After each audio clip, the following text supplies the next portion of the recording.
يا أيها الذين آمنوا كتب عليكم الصيام كما كتب على الذين من قبلكم لعلكم تتقون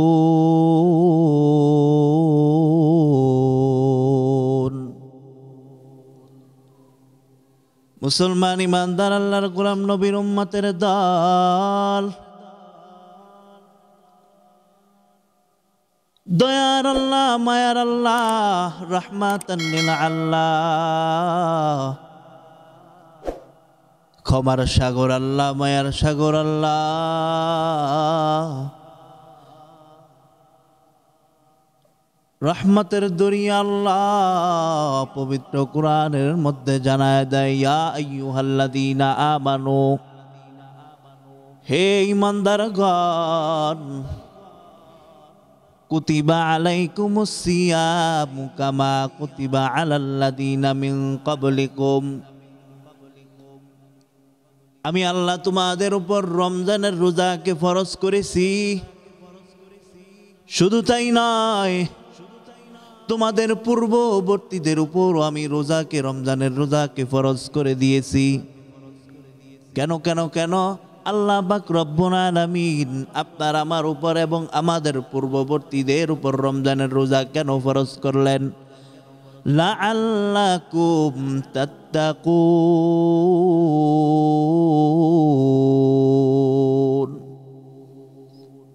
যেন তোমরা পরহেজগার হইতে পারো মুত্তাকিন বান্দা হইতে পারো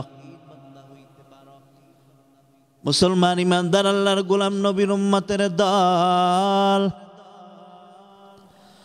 সময়ের চাকা ঘুরে ঘুরে মুসলিম মিল্লাতের নিকট আবারও চলে আসতেছে পবিত্র মাহে রমজান আর মাত্র একদিন সময় বাকি কয়দিন একদিন সময় বাকি মুসলমান ইমানদার আল্লাহর গোলাম নবীর উম্মতের দল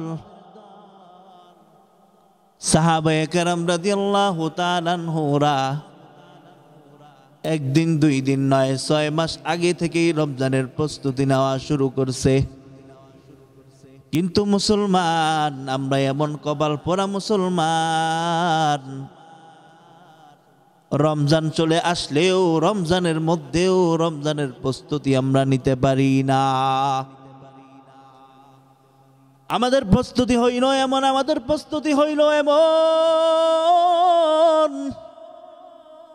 আমরা প্রস্তুতি নিতে নিতে রমজানের রোজাগুলো ফুরায় যায় রমজানের রোজাগুলো শেষ হয়ে যায়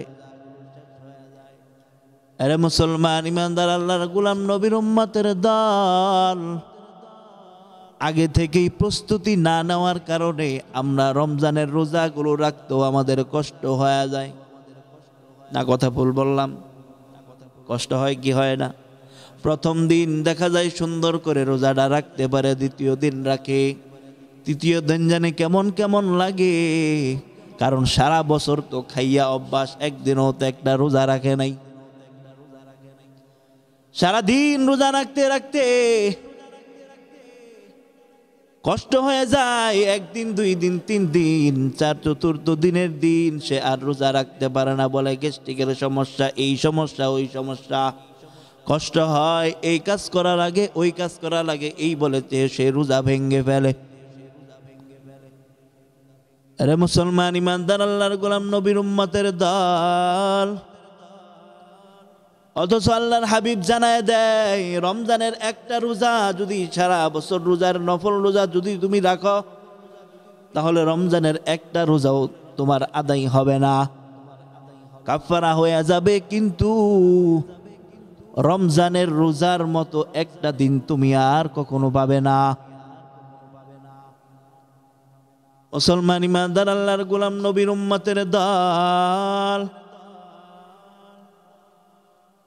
আমাদেরকে জানতে হবে এই রোজাটা কি রোজা আমাদের জন্য কি শিক্ষা দেয় এই রোজা কাকে বলে ওইটা যদি আপনি আমি একটু খেয়াল করে দেখি তাহলেই আমাদের মূল কথা চলে আসবে রোজা কারে কয় জানেননি কথা কয় না জানেননি খালি তো জানেন সকাল থেকে নিয়ে সন্ধ্যা পর্যন্ত, সকালের আজান থেকে সন্ধ্যার মাগরিবের আজান পর্যন্ত না খায়া থাকলাম, রোজা হয়ে গেল।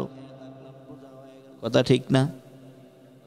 রমজানের রোজার আবিধানিক অর্থ হইল পানাহার থেকে, স্ত্রী সহবাস থেকে বেঁচে থাকা। অর্থাৎ রোজা বলা হয় সুবহে সাদেক থেকে নিয়ে সন্ধ্যা পর্যন্ত, অর্থাৎ ফজরের ওয়াক্ত শুরু হওয়ার আগে থেকে নিয়ে সন্ধ্যার আজান পর্যন্ত সমস্ত খাদ্য পানাহার থেকে বিরত থাকা এবং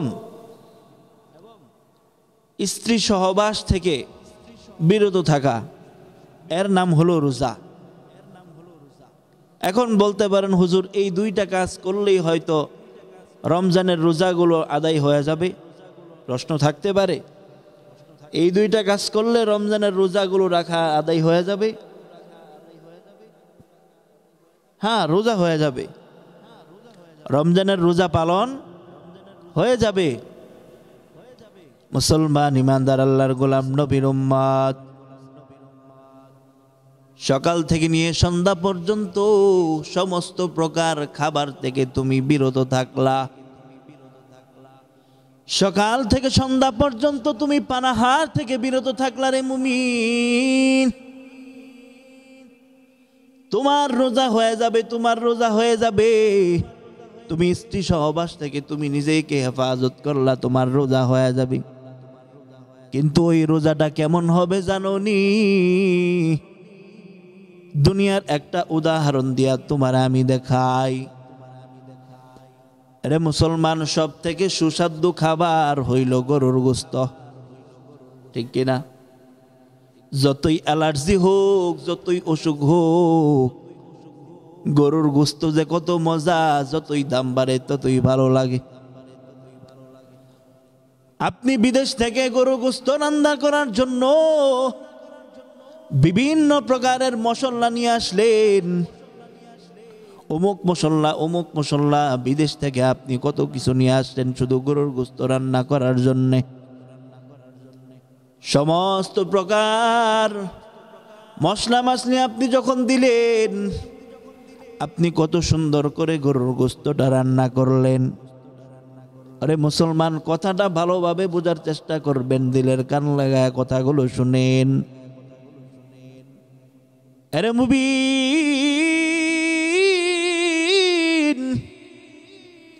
গরুর গোস্তটা যখন আপনি সুন্দর করে পাকাইলেন, আপনি মেহমানের সামনে দিলেন, ধরেন বিয়া বাড়ির আপনি সামনে প্রেজেন্ট করলেন গরুর গোস্ত,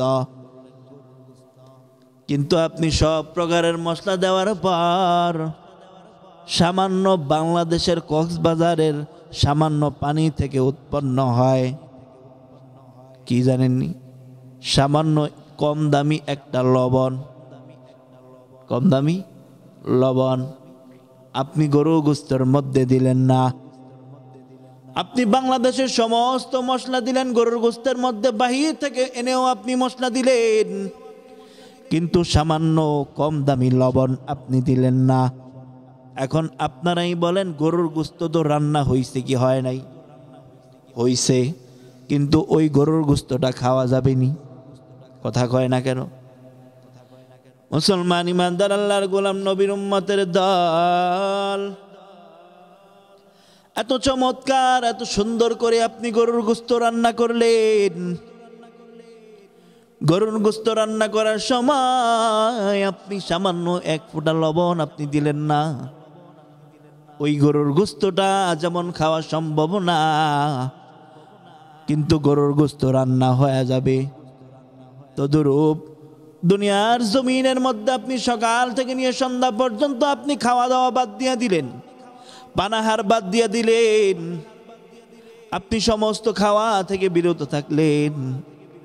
আপনি সাথে স্ত্রী সহবাসে গেলেন না, স্ত্রী থেকেও দূরত্ব বজায় রাখলেন। আরে মুসলমান, আপনি সকাল থেকে না খেয়ে আপনি রোজা রাখলেন, কিন্তু নামাজটা আদায় করলেন না। আপনি রোজা রাখলেন, আপনি মিথ্যা ছাড়তে পারলেন না। আপনি রোজা রাখলেন, আপনি জিনাকে ছাড়তে পারলেন না। আপনি রোজা রাখলেন কিন্তু অন্যের সমালোচনা আপনি ছাড়তে পারলেন না। আপনি রোজা রাখলেন, আপনি সিগারেটটা ছাড়তে পারলেন না। আপনি রোজা রাখলেন, আপনি পরনারীর দিকে তাকানো আপনি ছাড়তে পারলেন না। আপনি রোজা রাখলেন, আপনার অন্যের সাথে টিটকারি করা আপনি বাদ দিতে পারলেন না। আপনি রোজা রাখলেন, আপনি অন্যের ক্ষতি করা থেকে বিরত থাকতে পারলেন না। আপনি রোজা রাখলেন, আপনি একে অপরের সাথে দ্বন্দ্ব লাগানো ছাড়তে পারলেন না। আপনি রোজা রাখলেন, আপনি জালেমের জুলুম করা ছাড়তে পারলেন না। আপনি রোজা রাখলেন, আপনি কোনো গুনার কাজ ছাড়তে পারলেন না। এরে মুসলমান, যেইভাবে আপনি সমস্ত কিছু দেওয়ার পর সামান্য একটু লবণ না দেওয়ার কারণে ওই গরুর গোস্ত রান্না হয়ে যাবে ঠিকই, কিন্তু ওই গরুর গোস্তটা খাওয়া যাবে না। তদুপরি আপনি যতই রোজা রাখেন, না খায়া থাকেন, যদি আপনি গুনাহগুলো না ছাড়তে পারেন রে মুমিন, তদুরূপ ওই গরুর গোস্তর মতো আপনার রোজা রাখা হবে, আপনার না খায়া থাকার রোজা রাখা হবে, কিন্তু আপনি প্রকৃতপক্ষে রোজাদার হইতে পারবেন না। ওই রোজা আল্লাহ কবুল করবেন কিনা সন্দেহ। যেমনইভাবে ওই গরুর গোস্ত খাওয়া যাবে না, তদুরূপ আপনার রোজাগুলো ওই গরুর গোস্তের ন্যায় হয়ে যাবে। এরে মুমিন,